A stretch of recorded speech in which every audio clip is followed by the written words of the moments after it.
یا ایھا الذین آمنوا کتب القصاص فی القتلی، اہل ایمان تم پر لازم کر دیا گیا ہے مقتولوں کا بدلہ لینا۔ قتلہ قتیل کی جمع بھی ہے اور مقتول سے یہ مصدر بھی ہو سکتا ہے کہ تمہارے لیے یعنی اس معاملے میں سہل انگاری صحیح نہیں ہے۔ انسانی تمدن کی جڑ کٹتی ہے جب کسی معاشرے کے اندر انسان کا خون بہانا عام ہو جائے، تمدن کی جڑ کٹ جائے، تو قصاص تم پر واجب ہے۔ یا ایھا الذین آمنوا کتب علیکم القصاص فی القتلی الحر بالحر والعبد بالعبد والانثى بالانثى، ایک آزاد کی جگہ آزاد ہی قتل کیا جائے گا۔ آزاد نے قتل کیا ہے تو ظاہر بات ہے وہ آزاد ہی اس کی جگہ قتل ہوگا۔ یہ نہیں وہ کہے میرا غلام لے جاؤ، میرے 2 غلام لے لو، نہیں، والعبد بالعبد، اور عبد کی جگہ عبد ہی ہوگا، جس نے قتل کیا وہی قتل کیا جائے گا۔ والانثى بالانثى، اور اگر قتل کرنے والی عورت ہے تو وہ عورت ہی قتل ہوگی۔ فمن عفی لہ من اخیہ شیء فاتباع بالمعروف واداء الیہ باحسان، پھر جس کو معاف کر دیا جائے کوئی شے اس کے بھائی کی جانب سے، یعنی جو مقتول ہے اس کے ورثاء اگر کہتے صاحب ہم اس کی جان بخشنے کو تیار ہیں، چاہے وہ خون بہا لے لیں یا ویسے ہی معاف کر دیں، تو جو بھی کچھ خون بہا طے ہوا ہو اداء الیہ باحسان اتباع بالمعروف، تو اس کی پیروی کی جائے معروف طریقے پر اور ادائی کی جائے خوبصورتی کے ساتھ۔ ذالک تخفیف من ربکم ورحمہ، یہ تمہارے رب کی طرف سے تخفیف ہے، آسانی کی ہے اور رحمت ہے۔ قاتل کو معاف کرنے کا جو اختیار ہے وہ صرف مقتول کے ورثاء کو ہے۔ فمن اعتدی بعد ذلک فلہ عذاب علیم، جو اس کے بعد بھی حد سے تجاوز کرے گا تو اس کے لیے دردناک اور بہت بڑا عذاب ہوگا۔ وَلَكُمْ فِي الْقِصَاصِ حَیَاةٌ یَا أُولِي الْأَلْبَابِ لَعَلَّكُمْ تَتَّقُونَ، اور اے ہوش مندو قصاص میں زندگی ہے تمہارے لیے۔ ایک روحانی تصور ہے معاف کر دینا اچھا ہے،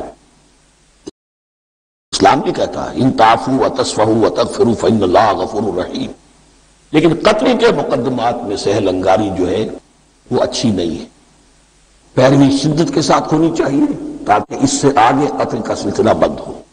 وَلَكُمْ فِي الْقِصَاصِ حَیَاةٌ یَا أُولِي الْأَلْبَابِ لَعَلَّكُمْ تَتَّقُونَ، تاکہ تم بچ سکو۔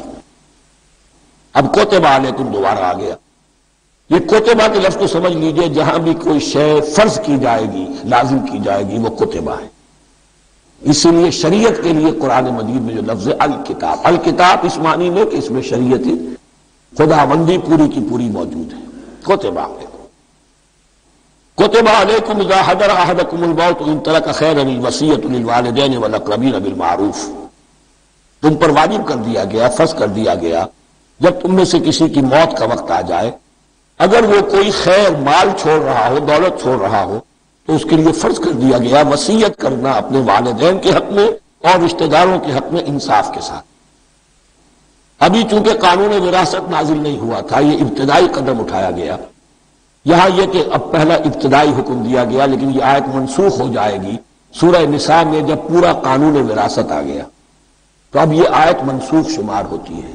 ناسخ وہ قانون وراثت ہے جو سورہ نساء کے دوسرے رکوع میں آئے، البتہ اس کے ایک حصے کو حضور نے باقی رکھا ہے، وہ گویا کہ سنت نے اس کے ایک جز کو برقرار رکھا ہے، اور وہ جز یہ ہے کہ مرنے والا 1/3 اپنے مال کے لیے وصیت کر سکتا ہے کسی کے لیے، 1/3 سے زیادہ نہیں، اور وارث کے لیے وصیت نہیں ہوگی، جس کی وراثت میں حق مقرر ہو چکا ہے اس کے لیے وصیت نہیں ہوگی، وہ غیر وارث کے لیے وصیت ہوگی، کسی دینی ادارے کو دینا چاہے، کسی اور کو دینا چاہے، یتیم کو، بیوہ کو، یتیم خانے کو، ٹھیک ہے، 1/3، 2/3 میں قانون وراثت کی تنفیذ ہوگی لازماً۔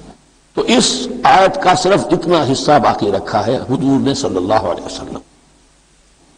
حقاً علی المتقین، یہ اللہ کا تقوی رکھنے والوں پر حق ہے، واجب ہے کہ وہ وصیت کریں کہ ہمارے والدین کو یہ مل جائے، فلاں رشتہ دار کو یہ مل جائے، باقی جو ہے جو بھی ورثاء ہیں لے جائیں۔ فمن بدلہ بعد ما سمعہ، تو جس نے بدل دیا اس وصیت کو اس کے بعد کہ اسے سنا تھا، فإنما اسمہ علی الذین یبدلونہ، تو اس کا بوجھ، اس کا گناہ انہی پر آئے گا جو تبدیل کرتے ہیں۔ جو وصیت کرنے والا تھا وہ بری ہے، اس نے صحیح وصیت کی تھی، جس نے بعد میں اس وصیت میں تحریف کی، تبدیلی کی، اس کا وبال، اس کا بوجھ انہی پر آئے گا۔ ان اللہ سمیع علیم، یقینا اللہ سب کچھ سننے والا اور جاننے والا ہے۔ فمن خاف من موص جنفا، اب اگر کسی کو اندیشہ ہوا کہ وصیت کرنے والے نے جانبداری برتی ہے، ٹھیک وصیت نہیں کی، دیانتداری کے ساتھ اس کی رائے یہ ہوئی، او اسمن یا گناہ اس نے کمایا ہے، فاصلح بینہم، اور اب ان کے مابین صلح کرا دی، ورثاء کو جمع کیا کہ بھائی ان کی وصیت تھی لیکن دیکھو اس میں یہ زیادتی والی بات ہے، اگر تم مطمئن ہو جاؤ، متفق ہو جاؤ تو اس میں اتنی تبدیلی کر دی جائے ان کے اتفاق سے، فلا اسم علیہ، تو اس میں کوئی گناہ نہیں ہے، یعنی ایسی نہیں ہے یہ بات کہ اس کو وہ سینکٹی حاصل ہو گئی ہے، تقدس، کہ اب اس میں کوئی تبدیلی نہیں ہو سکتی، باہمی مشورے سے اور اچھے جذبے سے، اصلاح کے جذبے سے وصیت میں تغیر ہو سکتا ہے۔ ان اللہ غفور رحیم، یقیناً اللہ تعالی بخشنے والا ہے، رحم فرمانے والا۔ اب لڑی آ گئی دوسری عبادت والی، عبادت میں صوم۔ جہاں تک نماز کا ذکر ہے تو وہ تو مکی صورتوں میں اس کا بے تحاشا مرتبہ ذکر موجود ہے، لیکن یہاں جو ہے معاملہ صوم، اس سے پہلے مکی دور میں صوم کا کہیں کوئی تذکرہ ہی نہیں، نہ عربوں میں اس کا رواج تھا۔ اب حضور آئے مدینے میں تو یہاں یہود میں روزے کا رواج تھا، وہ ایک تو عاشورہ کا روزہ رکھتے تھے، اس لیے کہ وہ تاریخ تھی جس میں کہ نجات ملی تھی بنی اسرائیل کو فرعونیوں سے۔ پہلے یہ کہ ہر مہینے میں 3 روزے، اب اگر 30 کے 30 روزے ایک ہی مہینے میں فرض کر دیے گئے ہوتے اور وہ ہوتے جون جولائی کے، جان نکل جاتی۔ بہترین تدبیر یہ کی گئی ہر مہینے میں، اور یہ موسم سارے آ رہے ہیں اس میں۔ پھر کچھ عرصے کے بعد یہ رمضان کا روزہ فرض کیا گیا۔ پہلا جو روزہ تھا 3 دن کا، اس میں یہ بھی تھی اجازت کہ جو اگر مسافر نہیں ہے، بیمار بھی نہیں ہے، طاقت رکھتا ہے روزہ رکھنے کی، پھر بھی روزہ نہ رکھے تو اس کا فدیہ یہ ہے کہ 1 مسکین کو کھانا کھلائے، علی الاطلاق تھا یہ۔ جب رمضان کے روزے کی فرضیت ہو گئی تو اب یہ فدیہ نہیں ہے، البتہ حضور نے اس کو باقی رکھا ایسے شخص کے لیے جو بہت بوڑھا ہے، یا کوئی خاتون بہت بوڑھی ہے، برداشت نہیں کر سکتی، بیمار ہے، کسی سخت ایسی بیماری میں ہے کہ اس کے لیے ہلاکت کا اندیشہ ہو سکتا ہے، اس کے لیے فدیہ برقرار رکھا۔ عام طور پر صحت مند شخص بھی، مسافر بھی نہ ہو، اس کے لیے یہ رعایت ختم ہو گئی۔ یہ ہے ان آیات کی تعبیر جس پر میں پہنچا ہوں، اور بہت عرصے پہلے پہنچ گیا تھا، لیکن چونکہ اکثر مفسرین نے یہ بات نہیں لکھی ہے تو میں جھجکتا رہا، لیکن بعد میں مجھے معلوم ہوا کہ مولانا انور شاہ کاشمیری رحمۃ اللہ علیہ کی رائے نہیں ہے، تو مجھے اعتماد ہو گیا، اور پھر مجھے اس کا ذکر جو ہے یہ تفسیر کبیر میں امام راضی کے ہاں بھی مل گیا کہ متقدمین کے ہاں یہ رائے موجود تھی کہ پہلی 2 آیتیں جو ہیں اس روزے سے متعلق، یہ رمضان کے روزے سے متعلق نہیں ہے، بلکہ وہ 3 ہر مہینے کی 13، 14 اور 15 ایام 20 کے روزے حضور نے بعد بھی رکھے ہیں نفلاً، لیکن شروع میں یہ 3 روزے رکھنے کا حکم دیا گیا تھا۔ پہلی 2 آیتیں اس 6 آیتوں پر مشتمل رکوع، اور یہ ایک عجیب مقام ہے۔ قرآن مجید کے احکام بہت دفعہ ہے، نماز کے احکام قرآن میں بہت دفعہ ہیں، کہیں وضو کا ہے، کہیں تیمم کا ہے، کہیں اور نماز خوف کا ہے، مختلف جگہوں پر، لیکن صوم کی عبادت پر یہ 6 آیات کامل ہیں، مکمل ہیں، اس کی حکمت، اس کی غرض و غایت، اس کے احکام سب کے سب اس میں آ گئے۔ اب پہلی 2 آیتیں کون سی ہیں؟ یا ایھا الذین آمنوا کتب علیکم الصیام کما کتب علی الذین من قبلکم لعلکم تتقون، اے ایمان والو تم پر بھی فرض کیا گیا روزہ رکھنا، جیسے کہ فرض کیا گیا تھا تم سے پہلوں پر، تاکہ تمہارے اندر تقوی پیدا ہو جائے۔ وہ جنگ کے لیے کرواتے تھے، وہ تیار، تمہیں تقوی کے لیے اپنے آپ کو تیار کرنا ہے، بھوک کو قابو میں رکھ سکو، شہوت کو قابو میں رکھ سکو، پیاس کو برداشت کر سکو۔ اللہ کی راہ میں جنگ کے لیے تمہیں نکلنا ہوگا، اس میں بھوک بھی آئے گی، پیاس بھی آئے گی، اپنے آپ کو تیار کرو جہاد کے لیے۔ اور یہ بات واضح ہو جائے گی، اگلے رکوع سے قتال کی بحث شروع ہو جائے گی۔ روزے کی یہ گفتگو ہو رہی ہے تمہیداً قتال کے لیے۔ ایام معدودات، گنتی کے چند دن ہیں، یہ گویا کہ ثبوت ہے اس کا کہ یہ 2-3 دن سے زیادہ، معدود جو ہے وہ عربی زبان میں 9 سے زیادہ نہیں ہو سکتا۔ معدودہ جب آئے گا، ایام معدودات، یہ جمع جو ہے جمع قلت کہلاتی ہے۔ معدودات، معدودہ بڑی سے بڑی رقم ہو سکتی ہے، لیکن معدودات جمع قلت ہے، گنتی کے چند روز ہے۔ فمن کان منکم مریضا، ان میں بھی یہ رعایت ہے کہ جو تم میں سے بیمار ہو، او علی سفر، یا سفر پر ہو، فعدۃ من ایام اخر، تو وہ تعداد پوری کر لے دوسرے دنوں میں۔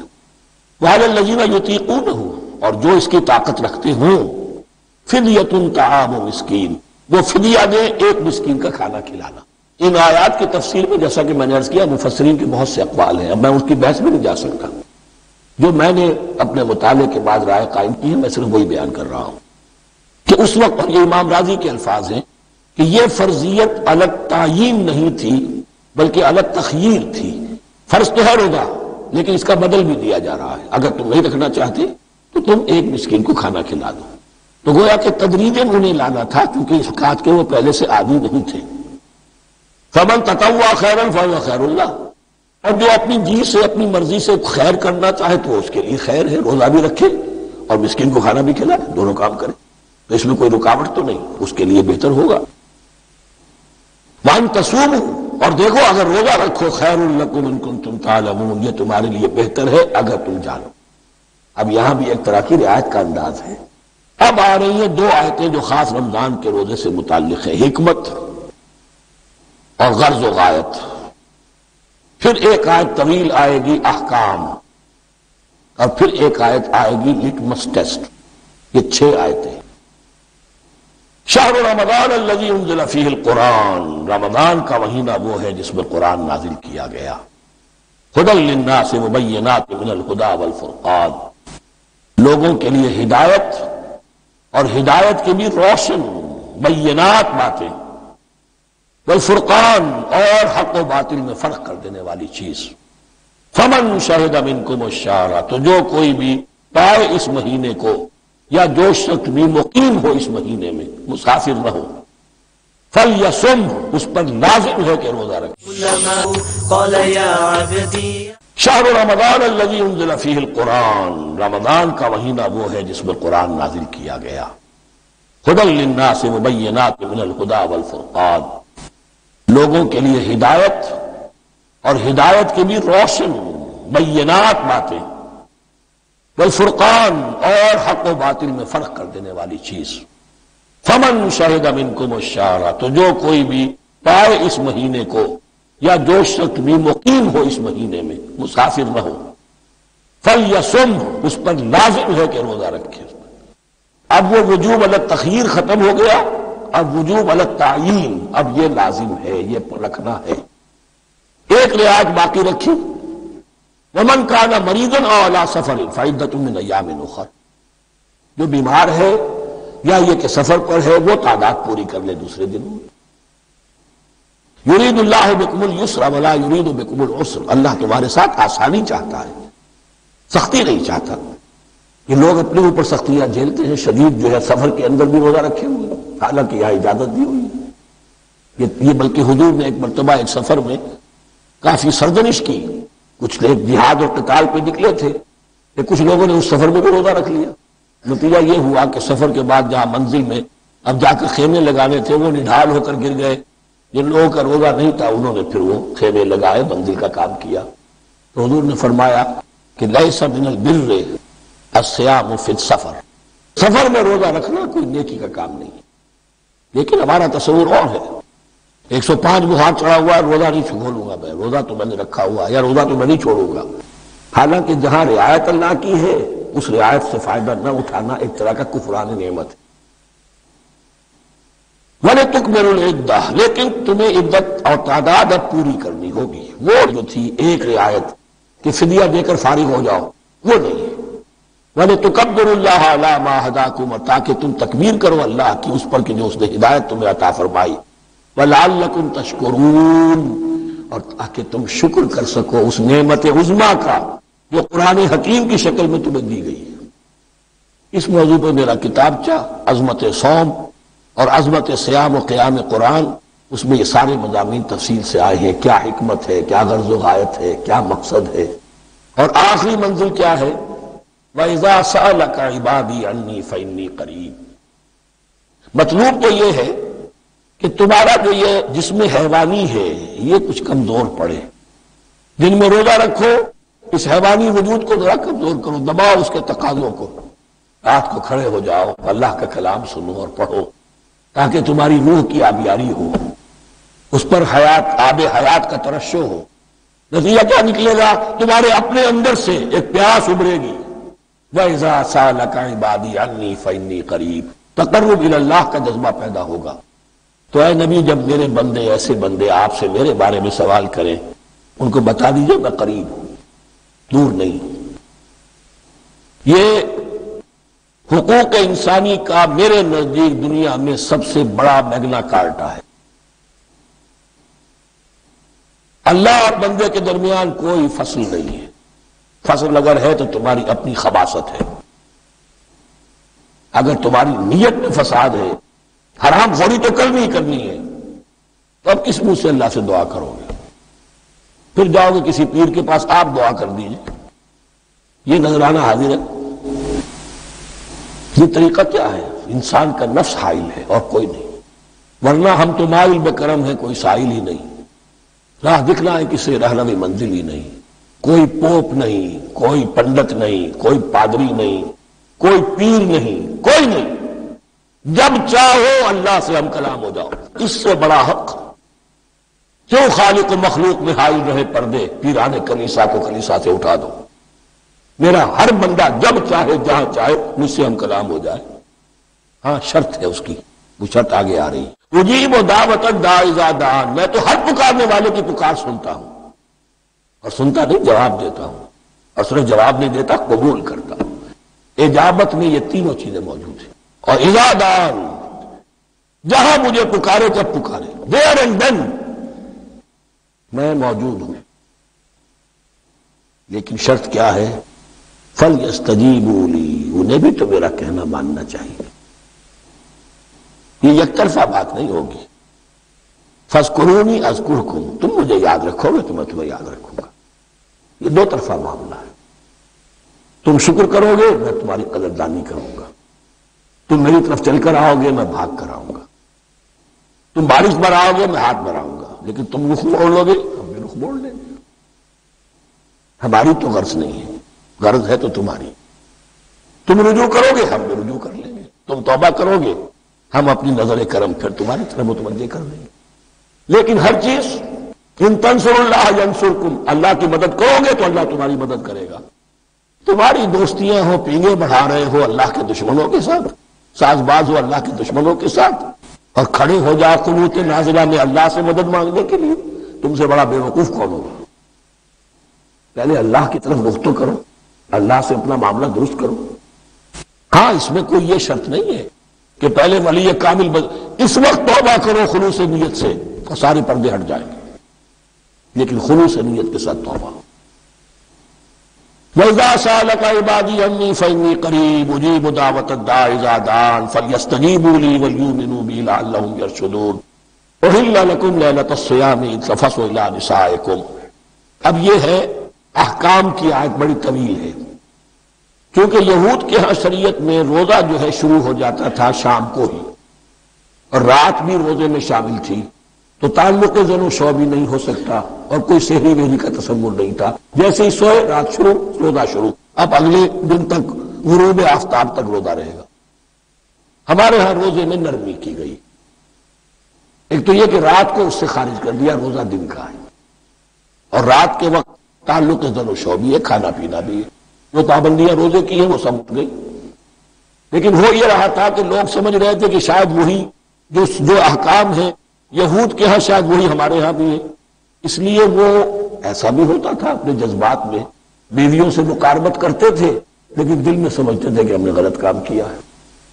یہاں اب ان کو اطمینان دلایا جا رہا کہ نہیں، احل لکم لیلۃ الصیام الرفث الی نسائکم، حلال کر دیا گیا ہے تمہارے لیے روزے کی راتوں میں اپنی بیویوں کے پاس جانا۔ ہن لباس لکم وانتم لباس لہن، وہ پوشاک ہے تمہارے لیے، تم پوشاک ہو ان کے لیے۔ بڑا بلیغ کنایا ہے یہ، جیسے لباس میں اور جسم میں کوئی پردہ نہیں ہے، لباس ہی تو پردہ ہے نا، لباس میں اور جسم میں تو کوئی پردہ نہیں، ایسے ہی بیوی میں اور شوہر میں کوئی پردہ نہیں۔ ہن لباس لکم وانتم لباس لہن، ویسے بھی انسان کے اخلاق کی حفاظت کرنے والی، مرد کے اخلاق کی حفاظت کرنے والی بیوی ہے، بیوی کے اخلاق کی حفاظت کرنے والا مرد ہے۔ وہ مجھے اقبال کا شعر یاد آ رہا تھا، تعلیم نئی ہو کہ پرانی، نسوانیت زن کا نگہباں ہے فقط مرد، نہ پردہ نہ تعلیم نئی ہو کہ پرانی، نسوانیت زن کا نگہباں ہے فقط مرد۔ بہرحال ایک دونوں کے لیے وہ ایک ضرورت بھی ہے، ان کی پردہ پوشی بھی کرتے ہیں ایک دوسرے کی، اور اس طریقے سے لباس کی جو ہے اس میں کنایا کیا گیا۔ علم اللہ انکم کنتم تختانون انفسکم، اللہ کے علم میں ہے کہ تم اپنے آپ کے ساتھ خیانت کر رہے تھے، ایک کام کر رہے تھے جو گناہ نہیں ہے لیکن تم سمجھتے تھے گناہ ہے، تو اپنے آپ سے خیانت ہو گئی کہ نہیں؟ اصلاً وہ گناہ نہیں تھا لیکن تمہارے علم میں نہیں تھا، لیکن تم یہ سمجھتے ہوئے بھی کہ یہ ممنوع ہے اس کا ارتکاب کر رہے تھے۔ علم اللہ انکم کنتم تختانون انفسکم فتاب علیکم، تو اللہ نے تم پر نظر رحمت فرمائی، وعفا عنکم، اور بخش دیا، معاف کر دیا، جو بھی خطائیں ہو گئی ہیں وہ سب کے سب معاف سمجھو۔ فالآن باشروہن، اب ان کے ساتھ جو بھی تعلق زوج و شہ ہے وہ قائم کرو، وابتغوا ما کتب اللہ لکم، اور تلاش کرو، حاصل کرو جو کچھ اللہ نے تمہارے لیے لکھ دیا ہے۔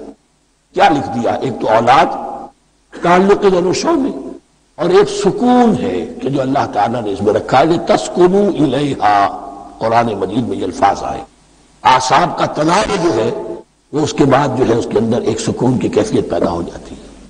اور یہی اس میں حکمت ہے کہ حضور اپنے ہر سفر میں ایک زوجہ محترمہ کو ضرور ساتھ رکھتے تھے، اس لیے کہ قائد کو، سپہ سالار کو کسی وقت بڑی ایسی یعنی پریشان کو صورتحال میں فیصلے کرنے پڑتے ہیں، جذبات پر دباؤ ہوتا ہے اور اعصاب پر دباؤ ہوتا ہے، تو ساتھ اگر کوئی اہلیہ بھی موجود ہو تو اس میں، اور اس کے بہترین مواقع سیرت میں آئے ہیں، وہ پھر کسی وقت میں بیان کروں گا۔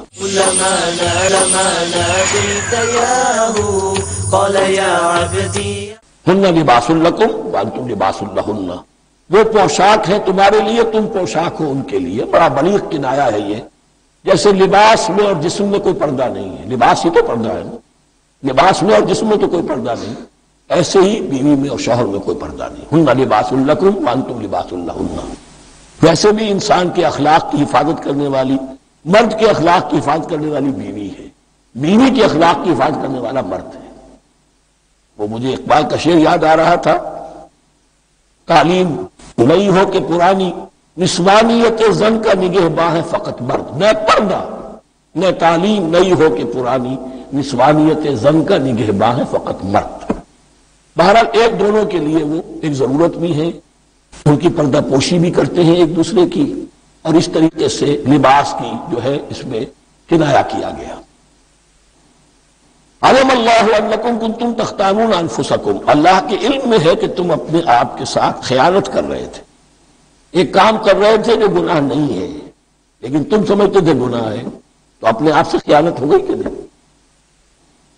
اصلاً وہ گناہ نہیں تھا لیکن تمہارے علم میں نہیں تھا، لیکن تم یہ سمجھتے ہوئے بھی کہ یہ ممنوع ہے اس کا ارتکاب کر رہے تھے۔ علم اللہ انکم کنتم تختانون انفسکم فتاب علیکم، تو اللہ نے تم پر نظر رحمت فرمائی، وعفا عنکم، اور بخش دیا، معاف کر دیا، جو بھی خطائیں ہو گئی ہیں وہ سب کے سب معاف سمجھو۔ فالآن باشروہن، اب ان کے ساتھ جو بھی تعلق زوج و شہ ہے وہ قائم کرو، وابتغوا ما کتب اللہ لکم، اور تلاش کرو، حاصل کرو جو کچھ اللہ نے تمہارے لیے لکھ دیا ہے۔ کیا لکھ دیا؟ ایک تو اولاد تعلق زوج و شہ میں، اور ایک سکون ہے کہ جو اللہ تعالیٰ نے اس میں رکھا ہے، تسکنوا الیہا، قرآن مجید میں یہ الفاظ آئے، اعصاب کا تناؤ جو ہے وہ اس کے بعد جو ہے اس کے اندر ایک سکون کی کیفیت پیدا ہو جاتی ہے۔ اور یہی اس میں حکمت ہے کہ حضور اپنے ہر سفر میں ایک زوجہ محترمہ کو ضرور ساتھ رکھتے تھے، اس لیے کہ قائد کو، سپہ سالار کو کسی وقت بڑی ایسی یعنی پریشان کو صورتحال میں فیصلے کرنے پڑتے ہیں، جذبات پر دباؤ ہوتا ہے اور اعصاب پر دباؤ ہوتا ہے، تو ساتھ اگر کوئی اہلیہ بھی موجود ہو تو اس میں، اور اس کے بہترین مواقع سیرت میں آئے ہیں، وہ پھر کسی وقت میں بیان کروں گا۔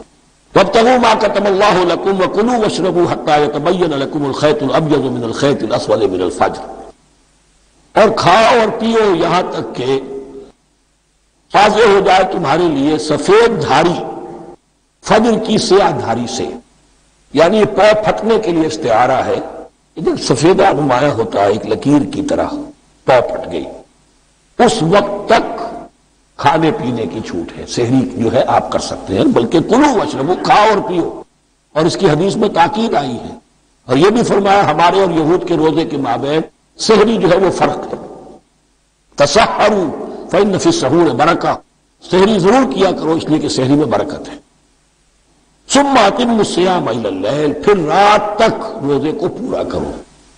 اب رات تک میں اکثر فقہا کے نزدیک غروب آفتاب مراد ہے، اہل تشیع اس سے ذرا آگے جاتے ہیں کہ رات کا لفظ آیا ہے تو ذرا اور غروب آفتاب پر چند منٹ گزر جائے، لیکن ہمارے اہل سنت کے ہاں غروب آفتاب جو ہے وہی گویا کہ یہ اس کی غایت ہے۔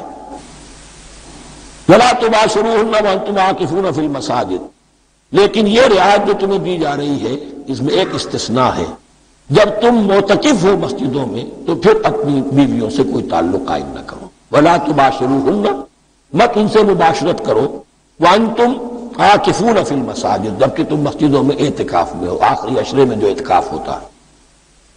تِلْكَ حُدُودُ اللَّهِ فَلَا تَقْرَبُوهَا، یہ اللہ کی حدود ہے، ان کے قریب مت جاؤ۔ بعض جگہ پر آتا ہے فلا تعتدوها، ان حدود کو عبور نہ کرو، ان سے تجاوز نہ کرو۔ تو حرام تو یہی شے ہوگی کہ حدود سے تجاوز کیا جائے، لیکن احتیاط اس میں ہے to keep at a safe distance, ذرا دور رہو، آخری حد تک چلے جاؤ گے اندیشہ ہے کہ کہیں اس حد کو کراس نہ کر جاؤ۔ فلا تقربوها، اللہ کے حدود سے ذرا ایک سیف ڈسٹینس کے اوپر رہنا ضروری ہے۔ کذالک یبین اللہ آیاتہ للناس، اسی طرح اللہ تعالیٰ واضح کرتا ہے اپنی نشانیاں لوگوں کے لیے، لعلہم یتقون، تاکہ وہ تقوی کی روش اختیار کر سکے، بچ سکے۔ اب وہ لٹمس ٹیسٹ والی آیت آ گئی، تقوی کا ٹیسٹ کیا ہے؟ روزہ اس لیے فرض کیا کہ تقوی پیدا ہو جائے، یہ سارے احکام تمہیں دیے جا رہے ہیں تاکہ تمہیں تقوی پیدا ہو جائے۔ ٹیسٹ کیا ہے؟ تقوی کا لٹمس ٹیسٹ اپنے حلال، یہ نہیں ہے کوئی نیکی۔ وَلَا تَأْكُلُوا أَمْوَالَكُمْ بَيْنَكُمْ بِالْبَاطِلِ، اپنے مال آپس میں باطل طریقوں سے ہڑپ نہ کرو۔ فَتُدْلُوا بِهَا إِلَى الْحُكَّامِ، اور اپنے مال کو ذریعہ نہ بناؤ حکام تک پہنچنے کا۔ لِتَأْكُلُوا فَرِيقًا مِنْ أَمْوَالِ النَّاسِ بِالْإِثْمِ، تاکہ تم لوگوں کے مال کو ہڑپ کر سکو گناہ کے ساتھ، وَأَنْتُمْ تَعْلَمُونَ، اور تم اس کو جانتے بوجھتے کر رہے ہو۔ جو شخص اس معیار سے تو اس سے باز آ گیا وہ ہے متقی۔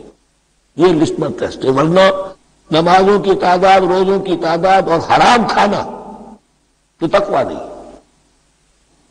یہ میں حیران ہوتا ہوں کہ اب اس پر کبھی غور نہیں کیا ہے لوگوں نے کہ یہ آیت کہاں سے آ گئی درمیان میں۔ روزے کے احکام اور اس کے بعد قتال کے احکام بھی شروع ہوں گے، حج کے احکام شروع ہوں گے، یہ بیچ میں آیت۔ واقعہ یہ ہے کہ جیسے روزے کی حکمت کا نقطہ عروج کیا ہے، وَإِذَا سَأَلَكَ عِبَادِي عَنِّي فَإِنِّي قَرِيبٌ، روح انسانی میں ایک طلب پیدا ہو جائے تقرب اللہ۔ اسی طرح احکام صوم میں جو کلائمیکس ہے وہ یہ ہے، وَلَا تَأْكُلُوا أَمْوَالَكُمْ بَيْنَكُمْ بِالْبَاطِلِ وَتُدْلُوا بِهَا إِلَى الْحُكَّامِ لِتَأْكُلُوا فَرِيقًا مِنْ أَمْوَالِ النَّاسِ بِالْإِثْمِ وَأَنْتُمْ تَعْلَمُونَ۔ يَسْأَلُونَكَ عَنِ الْأَهِلَّةِ، اے نبی آپ سے پوچھ رہے ہیں چاند کی گھٹتی بڑھتی صورتوں کے بارے میں۔ قُلْ هِيَ مَوَاقِيتُ لِلنَّاسِ وَالْحَجِّ، کہہ دیجئے یہ لوگوں کے لیے ایک اوقات کا تعین ہے، کیلنڈر ہے، اور حج کے لیے۔ اب دیکھو آپ کو معلوم ہے کہ یہ اللہ تعالیٰ نے کیلنڈر لٹکا دیا ہے، معلوم ہو گیا یہ چاند 1 تاریخ ہو گئی، کچھ دنوں کے بعد آپ نے دیکھا معلوم ہوتا ہے کہ اب 1 ہفتہ گزر گیا ہے، آدھا چاند ہو گیا ہے، 2 ہفتے ہو گئے، پورا چاند ہو گیا، ہم نے گھٹنا شروع کیا۔ تو یہ گویا کہ لوگوں کے لیے اوقات کار کی تعین کے لیے، اور خاص طور پر سب سے اہم شے حج۔ اور یہ نوٹ کیجئے صوم کے بعد حج، اور حج کے ساتھ قتال۔ حج وہ عبادت ہے جو ایک خاص جگہ پر ہو سکتی ہے، نماز ہر جگہ ہو سکتی ہے، روزہ ہر جگہ ہو سکتا ہے، عبادت اور ہر جگہ ہو سکتی ہے، اور زکوٰۃ ہر جگہ دی جا سکتی، حج تو وہی ہوگا۔ اور وہ تھا اس وقت زیر تسلط مشرکین کے، اور مشرکین کے تسلط سے نکالنے کے لیے قتال لازم تھا۔ اس قتال کے لیے صبر پہلے پیدا ہونا ضروری ہے۔ جو گھوڑوں کو روزہ رکھواتے تھے پہلے خود روزہ رکھو، یہ ترتیب ہے، ربط ہے۔ صوم کے احکام فوراً حج اور قتال کے احکام۔ یسألونک عن الأہلة قل هي مواقیت للناس والحج وليس البر بأن تأتوا البيوت من ظهورها ولكن البر من اتقى، اور یہ کوئی نیکی نہیں ہے کہ تم گھروں میں ان کی پشت پر سے داخل ہو، بلکہ نیکی تو اس کی ہے جس میں تقوی ہے۔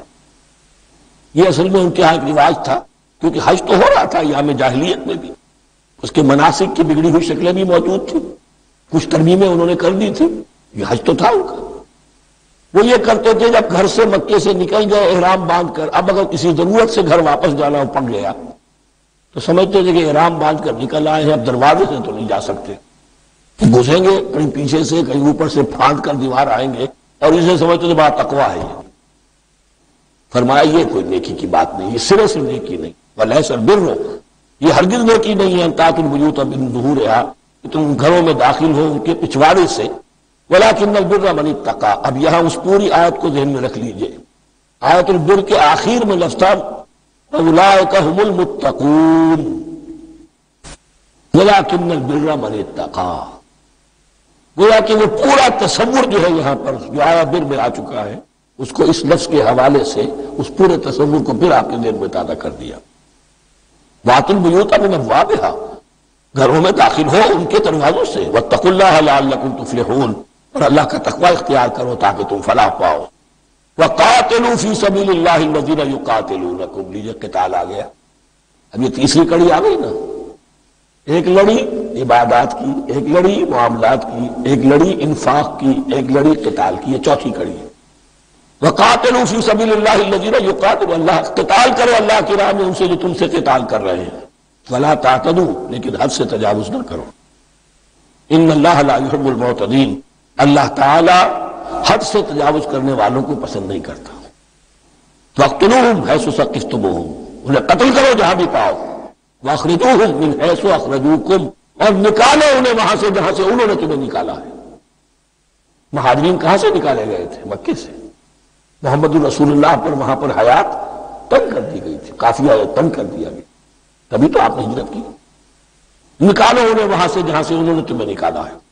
والفتنة اشد من القتل، اور یہ خیال نہ رہے کہ قتل اور خون ریزی جو ہے تو بری بات ہے، فتنہ اس سے بھی زیادہ بری بات ہے۔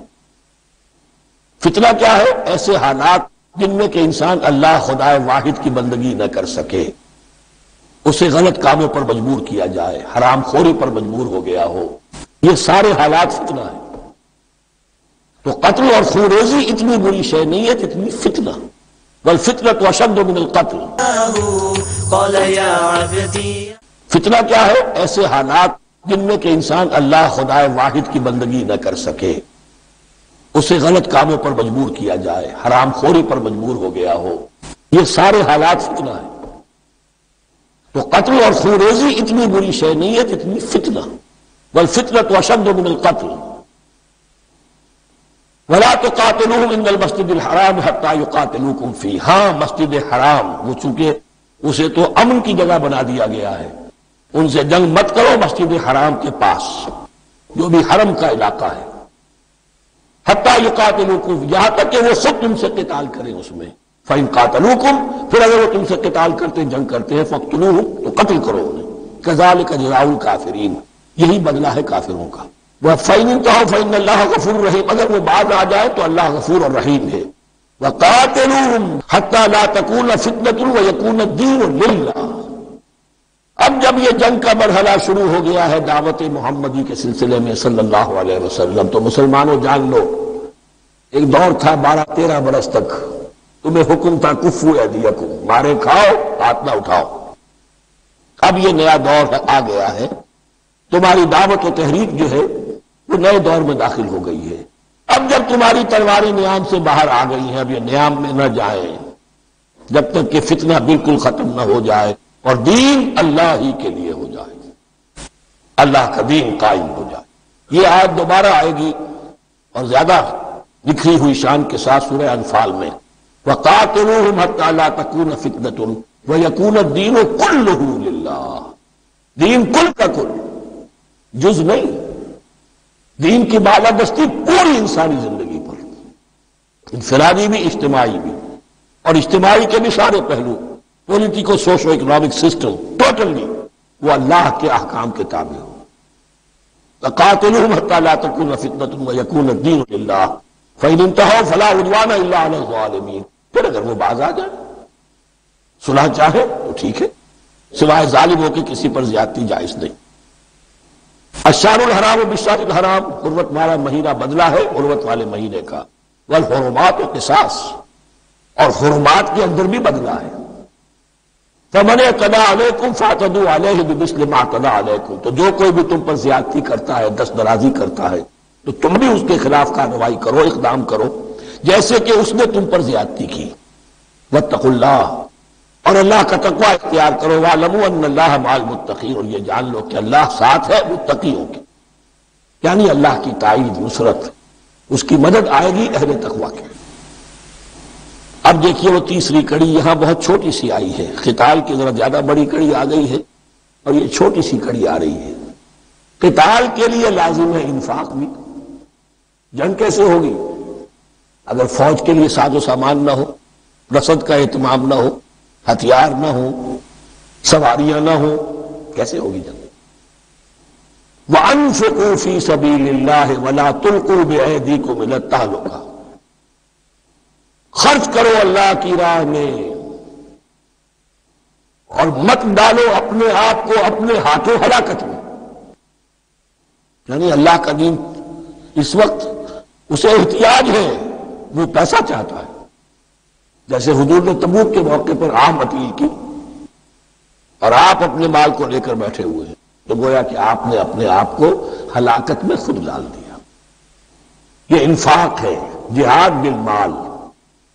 وَأَنفِقُوا فِي سَبِيلِ اللَّهِ وَلَا تُلْقُوا بِأَيْدِيكُمْ إِلَى التَّهْلُكَةِ وَأَحْسِنُوا إِنَّ اللَّهَ يُحِبُّ الْمُحْسِنِينَ، اور احسان کی روش اختیار کرو، دین کے اندر بھی خوبصورتی پیدا کرو، دین میں بہتر سے بہتر مقام حاصل کرنے کی کوشش کرو۔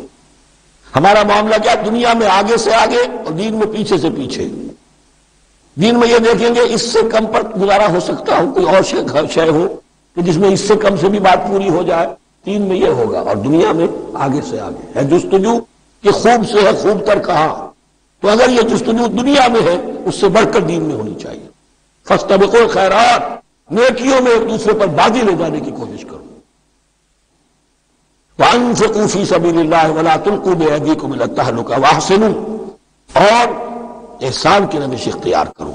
ان اللہ یحب المحسنین، یقیناً اللہ تعالیٰ ان لوگوں کو کہ جو درجہ احسان پر فائز ہو جائے محبت کرتا ہے، انہیں پسند کرتا ہے۔ یہ حدیث جبرائیل اگر ذہن میں ہو تو 3 درجے ہیں، جیسے میں نے آج بتایا آپ کو، وَنَحْنُ لَهُ مُسْلِمُونَ وَنَحْنُ لَهُ عَابِدُونَ وَنَحْنُ لَهُ مُخْلِصُونَ۔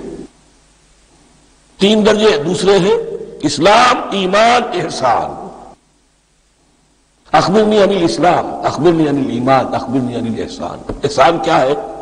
ان تعبد اللہ کانک تراہ فإن لم تکن تراہ فإنہ یراک۔ یہ سارے کام جو دین کے لیے کیے جا رہے ہوں، عبادت ہے، جہاد ہے، قتال ہے، ایسی کیفیت میں، ایسے اخلاص کے ساتھ گویا کہ تم اپنی آنکھوں سے اللہ کو دیکھ رہے ہو، اور اگر تم اللہ کو نہیں دیکھ رہے تو کم سے کم یہ کیفیت تو تمہاری ہو جائے کہ تمہیں مستحضر رہے کہ اللہ تمہیں دیکھ رہا ہے۔ یہ احسان ہے۔ وَأَحْسِنُوا، عام طور پر اس کا ترجمہ اس انداز میں نہیں کیا گیا ہے، اس کو اچھی طرح سمجھ لیجئے، ویسے یہ مضمون کھل کر آئے گا سورہ مائدہ میں۔ ان اللہ یحب المحسنین، یقیناً اللہ تعالیٰ محسنین کو پسند کرتا ہے۔ وَأَتِمُّوا الْحَجَّ وَالْعُمْرَةَ لِلَّهِ، اور حج اور عمرہ مکمل کرو اللہ کے لیے۔ اب جو عمرے کے لیے احرام تو باندھ لیا جائے گا مدینے سے 7 میل باہر نکل کر ہی، حج مکمل تو ہوگا جب طواف بھی ہوگا، وقوف عرفہ بھی ہوگا، سارے اس کے جو بھی مناسک ادا کیے جائیں گے، لیکن یہ کہ جو شخص بھی نیت کر لے حج کی یا عمرے کی تو پھر اسے مناسک کو مکمل کرنا چاہیے، کوئی کمی نہ رہے۔ فَإِنْ أُحْصِرْتُمْ، اگر تمہیں گھیر لیا جائے، روک دیا جائے، جیسے کہ سن 6 میں ہو گیا، صلح حدیبیہ کرنی پڑی، مشرکین مکہ اڑ گئے، نہیں داخل ہونے دیں گے۔ اگر تمہارا گھیراؤ ہو جائے فَمَسْتَيْسَرَ مِنَ الْهَدْيِ، تو جو بھی تم قربانی پیش کر سکو پیش کر دو۔ یہ دم احصار کہلاتا ہے کہ چونکہ اب ہم آگے نہیں جا سکتے، یہی ہمیں احرام کھولنا پڑ رہا ہے، تو دم احصار، یہ خون، یہ جو جانور اللہ کے نام پر ہم دے رہے ہیں، اس کی ایک طرح کا کفارہ ہے۔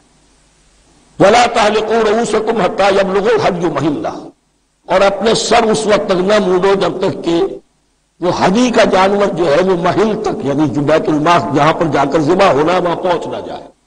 جانور تو آپ نے بھیج دیے اور وہ رکاوٹ نہیں ڈالیں گے، اس لیے کہ ان کا گوشت تو ان کو کھانے کو ملے گا، لہذا جانور، لیکن یہ اندازہ کر لو کہ اب اتنا وقت گزر گیا ہے کہ وہ ہدی قربانی کا جانور جو ہے وہ پہنچ گیا ہوگا، ہدیم بالغ الکعبہ، وہ وہاں پر اس کی اپنے مقام پر پہنچ گیا۔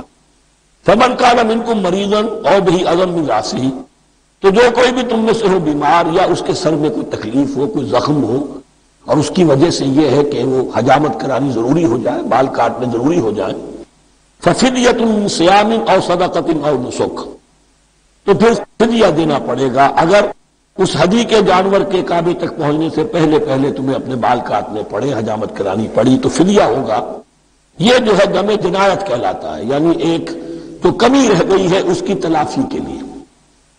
وہ سیام بھی ہے، روزے 3 دن کے، اور صدقۃ اور نسک، یا پھر یہ ہے کہ کوئی قربانی ہے، ایک جانور قربان کیا جائے، دم جنایت اس کو کہتے ہیں، یا صدقہ کیا جائے، 6 افراد کو کھانا کھلائے۔ فَإِذَا أَمِنْتُمْ، پھر جب تمہیں امن حاصل ہو اور تم سیدھے جا سکتے ہو، بیت اللہ پہنچ سکتے ہو، فَمَنْ تَمَتَّعَ بِالْعُمْرَةِ إِلَى الْحَجِّ فَمَا اسْتَيْسَرَ مِنَ الْهَدْيِ، تو جو کوئی بھی فائدہ اٹھائے عمرے سے حج سے قبل، فَمَا اسْتَيْسَرَ مِنَ الْهَدْيِ، تو وہ ایک اور قربانی پیش کرے جو بھی اسے میسر ہو۔ اب یہ سمجھ لیجئے کہ حضور کی بعثت سے پہلے عرب میں رواج یہ تھا کہ ایک سفر میں حج بھی کرنا، عمرہ بھی کرنا ان کے نزدیک حرام تھا، یہ توہین تھی کعبے کی۔ حج کے لیے 3 مہینے، شوال، ذوالقعدہ، ذوالحج، اور رجب کا مہینہ ان کے ہاں طے تھا عمرے کے لیے۔ عمرے کے لیے علیحدہ سفر کرو، اس کے لیے علیحدہ سفر۔